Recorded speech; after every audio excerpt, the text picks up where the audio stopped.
Hello there and welcome back. Today I'm going to be doing a single book review. I haven't done one of those since the last book I reviewed for my 2015 reading challenge, so this is quite cool.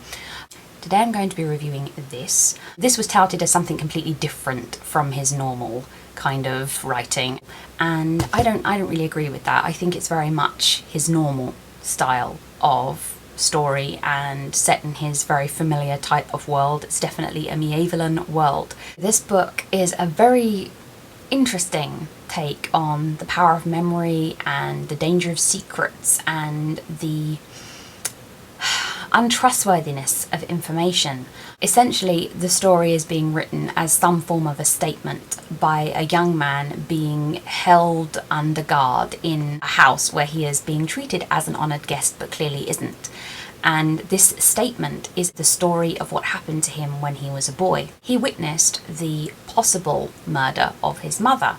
There's no certainty over that because when he brought the authorities back to his house, his mother was gone, all her possessions were gone, and she'd left a note saying that she had left them both, his father and himself. Is she dead? Has she left them? We don't really know. But we do know that his father, as well as being a maker of magical keys, is also a murderer. He has seen his father dispassionately murder animals quite violently and throw them in the pit in the mountain, the bottomless pit where they throw their rubbish.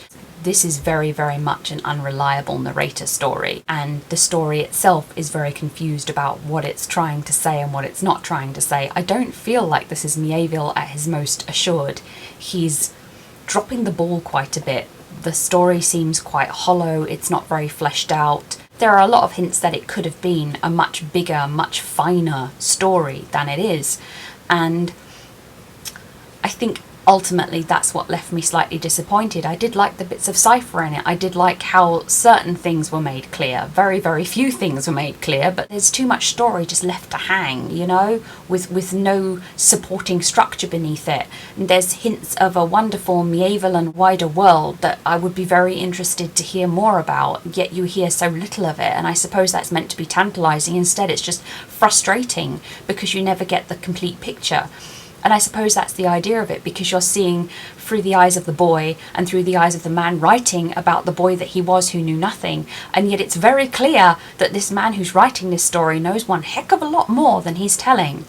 And I think it would have been interesting if we had known more. It's like, trust the reader to know. Maybe it's a metaphor, maybe it's an allegory, but it still should be a good, solid, strong, structured story.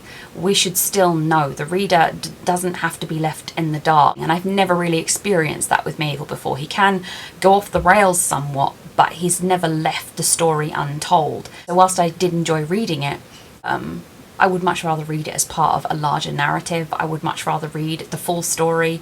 I would rather be trusted. Usually he goes in the direction of suddenly giving you massive info dumps about everything that's going on. This time he's gone completely in the other direction, which is why I presume they say it's so different to all his other work, and left you with almost no information at all. And either end of the spectrum doesn't quite work. It coloured my enjoyment of the book quite a great deal.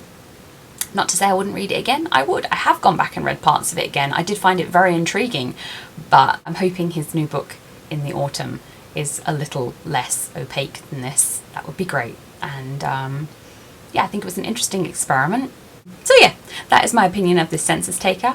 Thank you for watching. I will see you next week, hopefully for a review of Gutshot. If not, I am sorry, but it's taking me a while to read because I am not enjoying it as much as I thought I would, and I will explain that when I get to the review. Hopefully soon. Bye bye.